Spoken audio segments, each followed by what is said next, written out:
यानंतर आजच्या दिवसातली दुसरी महत्त्वाची आणि मोठी बातमी, हनी ट्रॅपच्या आरोपावर खडसे आणि महाजनांमध्ये वादंग सुरू आहेत। आता पुण्यातल्या एका पार्टीवरनं दुसरं वादळ निर्माण झालंय। पुण्यातल्या एका पार्टीवर पोलिसांनी धाड टाकली। या कारवाईमध्ये एकनाथ खडसेंचे जावाई प्रांजल खेवलकर यांना अटक करण्यात आली। उच्चभ्रूंची वस्ती असलेल्या पुण्यातल्या खराडीमध्ये एका फ्लॅटमध्ये ही पार्टी सुरू होती। खराडे पोलिसांनी पार्टीतील 7 आरोपींना अटक केली। न्यायालयानं सर्व आरोपींना 2 दिवसांची पोलीस कोठडी सुनावली आहे।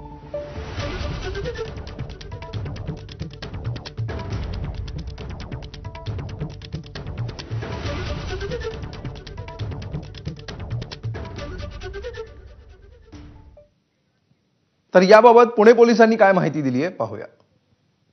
आज दिनांक 27 जुलै 2025 रोजी गोपनीय माहितीच्या आधारे नार्कोटिक्स सबस्टन्सेस ऍक्ट अंतर्गत, narcotics and psychotropic drugs substances act अंतर्गत ज्या कारवायांची मोहीम चालू आहे, त्या मोहिमेमध्ये गोपनीय माहिती जी प्राप्त झालेली आहे, त्या प्राप्त माहितीच्या आधारे शहरातल्या एका आयटीचं वातावरण असणाऱ्या भागामध्ये, उच्चभ्रू वस्तीमध्ये एक रेड करण्यात आलेली आहे।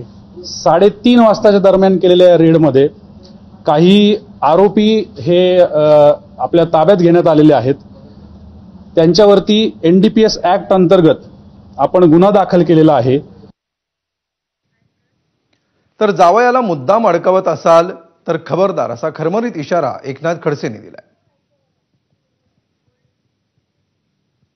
आमचे जावई जर त्या ठिकाणी गुन्हेगार असतील तर मी त्यांचं समर्थन करणार नाही, पण पोलीस यंत्रणेने या ठिकाणी प्रामाणिकपणे तपास करावा अशी अपेक्षा आहे।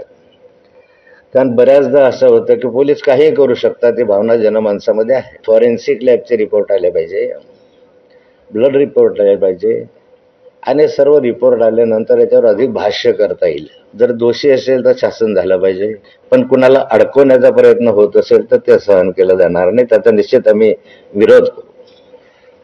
बस, पण कुणाला अडकवण्याचा प्रयत्न होत असेल तर ते सहन केलं जाणार नाही, त्याचा निश्चित आम्ही विरोध करू।